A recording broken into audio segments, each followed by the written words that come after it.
Noël chez les trolls.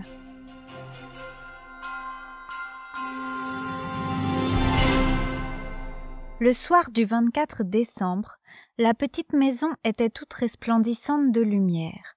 Sur la table se dressait déjà un grand arbre de Noël dont les branches ployaient sous les guirlandes, les étoiles, les bonbons et les pommes rouges.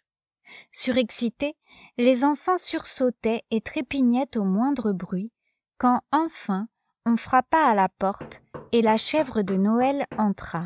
« Bonjour, mes enfants, dit-elle.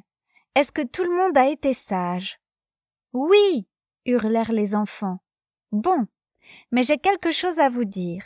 Cette année, j'apporte seulement la moitié des cadeaux de Noël habituels. Enfin, si vous avez été sages, vous aurez tous quelque chose. »« Pourquoi vous n'apportez que la moitié des cadeaux ? » ?»« Eh bien, voilà. Je viens du Grand Nord, et là-haut, j'ai vu tant de pauvres maisons où les petits-enfants n'ont pas même un bout de pain pour Noël que je leur ai laissé la moitié de mes paquets. Est-ce que j'ai bien fait ? Oui, oui, c'est très bien comme cela, vous avez eu raison. » Mais Frédéric et Lotta ne disaient rien, car Frédéric recevait toujours une vingtaine de cadeaux de Noël, et Lotta peut-être 30, et il trouvait profondément injuste d'en avoir moitié moins cette année-là. « Eh bien, est-ce que j'ai eu raison ? » demanda la chèvre pour la seconde fois. Frédéric tourna sur ses talons et répondit d'un air grognon. « En voilà un Noël minable. Je parie que même chez les trolls, la fête est moins ratée que la nôtre. » À son tour, Lotta se mit à bouder. « Alors je n'aurai que 15 cadeaux ?» dit-elle d'un ton plaignard. « Je parie que même les trolls ont un Noël moins raté que le nôtre. »« Ah, vous croyez ça ?» dit la chèvre de Noël. « Eh bien, qu'à cela ne tienne, nous allons nous en assurer tout de suite. » Et elle attrapa Frédéric et Lotta chacun par un poignet. Ils eurent beau se débattre, elle les tenait avec des doigts de fer et les entraînait à travers la nuit, aussi vite que le vent. Quand les enfants étourdis parvinrent à retrouver leur souffle, ils étaient dans une grande forêt glacée et les flocons de neige tourbillonnaient si épais et si serrés qu'on ne distinguait même pas les grands sapins tout blancs qui les entouraient. On n'entendait absolument rien que des hurlements de loups, pas si loin que cela. La chèvre avait disparu. Sans doute avait-elle encore à visiter beaucoup d'autres petits-enfants, infiniment moins égoïstes que Frédéric et Lotta. Les deux enfants se mirent à pleurer et à crier, mais plus ils faisaient de bruit, plus le hurlement des loups semblait se rapprocher. « Viens, Lotta, » dit enfin Frédéric. « Il faut essayer de trouver une maison où on nous recueille. Je crois que je vois une petite lumière là-bas, entre les arbres. » « Non, non, ce n'est pas une lumière, ce n'est qu'un glaçon qui miroite dans l'obscurité. Je crois que je vois une grande montagne là, devant nous. Frédéric, si c'était la montagne des trolls. » « Tu dis des bêtises. La montagne des trolls est au moins à 500 kilomètres de chez nous. Mais viens, nous allons essayer de grimper pour avoir un peu plus de vue si possible. » Aussitôt dit, aussitôt fait. Malgré les amas de neige molle, les arbres tombés et les buissons piquants, les enfants parvinrent au pied de la montagne, et là ils aperçurent un rai de lumière qui passait sous une petite porte. Il était temps. Les loups étaient si près maintenant que les enfants ne firent ni une ni deux et se dépêchèrent d'entrer. Et alors ils se rendirent compte qu'ils se trouvaient bel et bien dans la montagne des trolls. Stupéfaits, épouvantés, Frédéric et Lotta n'osaient faire un mouvement et restaient tout près de la porte. Devant eux s'étendait une grande salle, peuplée de centaines de trolls et de lutins qui fêtaient Noël à leur manière. Ils étaient tout petits, 50 centimètres de haut peut-être, avec des visages ridés et grimaçants et des manières incroyables de sauter et de se démener. Certes, ils n'avaient pas peur du noir, car pour toute illumination, ils s'éclairaient avec des vers luisants gelés et des bouts de bois pourris, vaguement phosphorescents.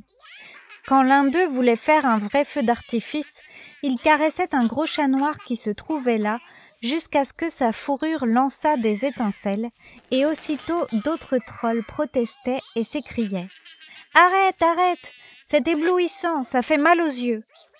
Les trolls, en effet, haïssent la lumière, autant qu'ils haïssent d'être vus par les hommes. Et c'est pourquoi chaque année, à Noël, ils célèbrent une grande fête, parce qu'ils ont remarqué que les jours sont de plus en plus courts et les nuits de plus en plus longues, et chaque année, ils espèrent que la lumière va disparaître pour de bon et la nuit régner à tout jamais sur la terre. Chaque année, ils y croient dur comme fer. Ils sont déjà ravis et se mettent à danser dans leurs montagnes, car ce sont des païens et c'est tout ce qu'ils savent faire pour fêter Noël. De toute évidence, les trolls ne souffraient pas du froid. Par cette nuit d'hiver, ils suçaient des glaçons en guise de sucreries et même prenaient bien garde de souffler dessus avant de les goûter, de peur qu'ils ne soient trop chauds et ne leur brûlent les lèvres. Ils se passaient aussi des assiettes de gâteaux, mais leurs gâteaux, c'étaient des bouts de fougères et des pattes d'araignée. Près de l'arbre de Noël, fait de cristaux de glace, siégeait Mundus, le roi des trolls, le roi de la nuit et du péché. À côté de lui était le trône de Caro, la reine des trolls, et tous deux avaient de longues barbes blanches. Le roi des trolls se leva et fit un discours solennel à l'assemblée de ses sujets. Il leur annonça que bientôt il n'y aurait plus de lumière, que l'ombre et l'obscurité gagneraient toute la terre qui désormais serait gouvernée par les trolls. Le discours eut beaucoup de succès, et tous les trolls se mirent à acclamer le roi. « Bravo! Vive le roi Mundus! Vive la reine Caro! Bravo! Le péché et la nuit pour toujours! Hip hip, hurrah !»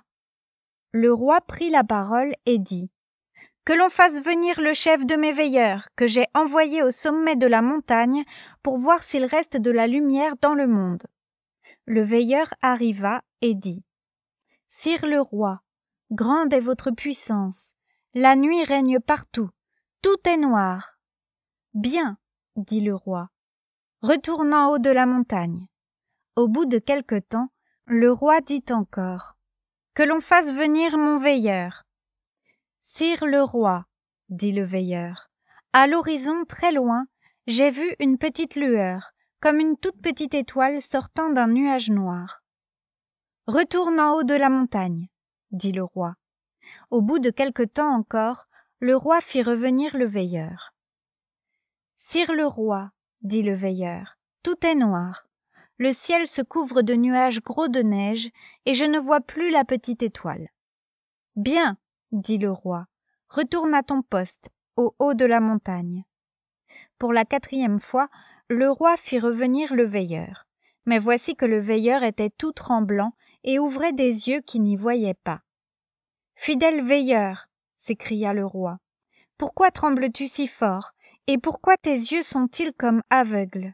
Sire le roi, dit le veilleur, les nuages se sont dissipés et une étoile s'est levée. Elle monte au firmament, plus grande et plus claire que toutes les autres étoiles. C'est à cause de cette étoile que je tremble et que je n'y vois plus. Qu'est-ce que cela veut dire? Cria le roi. La lumière n'est donc pas morte? La nuit ne règne-t-elle pas pour l'éternité?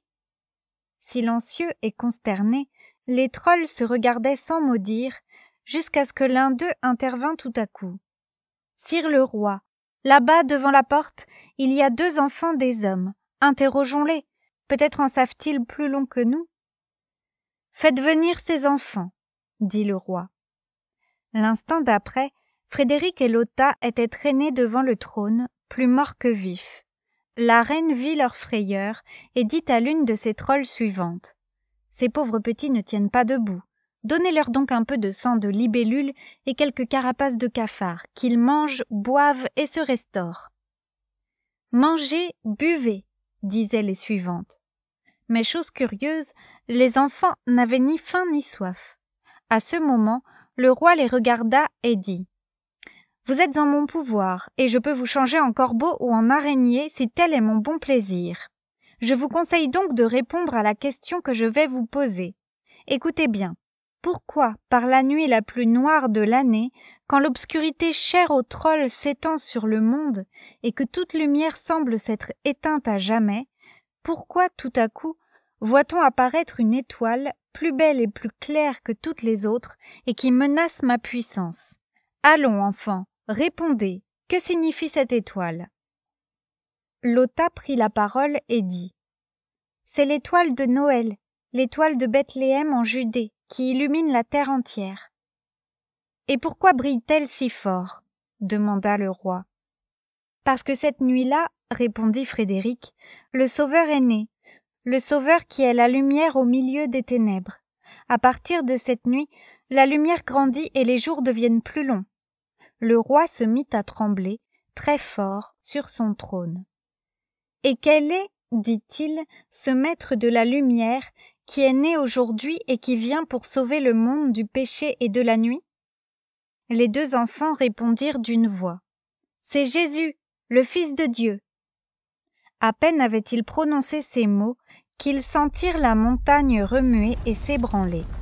Un tourbillon de vent emporta le trône du roi, les trolls se dissipèrent comme autant de fumée, et sous la clarté de l'étoile, l'arbre de glace se mit à fondre, tandis que très haut, la voix des anges résonnait comme des harpes, chantant la gloire de Dieu et sa miséricorde.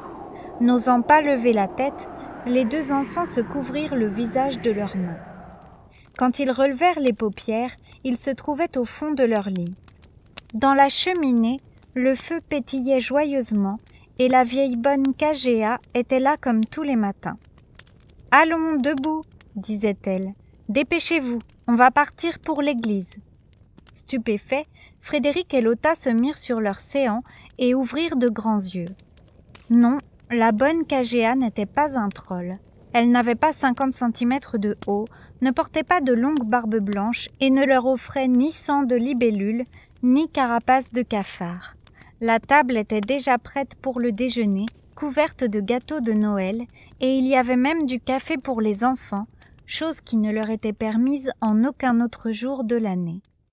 Dans la rue, on entendait tinter les grelots des traîneaux, et il y avait de la clarté à toutes les fenêtres. Mais les plus belles, c'étaient celles de l'église. Frédéric et Lotta se regardèrent. Ils n'osaient pas raconter à Kagéa qu'ils avaient assisté au Noël des trolls. Si Kagéa avait ri, si elle avait refusé de les croire en affirmant qu'ils avaient dormi dans leur lit tout le long de la nuit, mieux valait se taire. Ces choses-là sont mystérieuses. Personne ne sait au juste à quoi s'en tenir, et dans ces cas-là, le silence est d'or. De toute façon, il y a une chose que je sais, c'est que tôt ou tard, les méchants enfants finissent chez les trolls.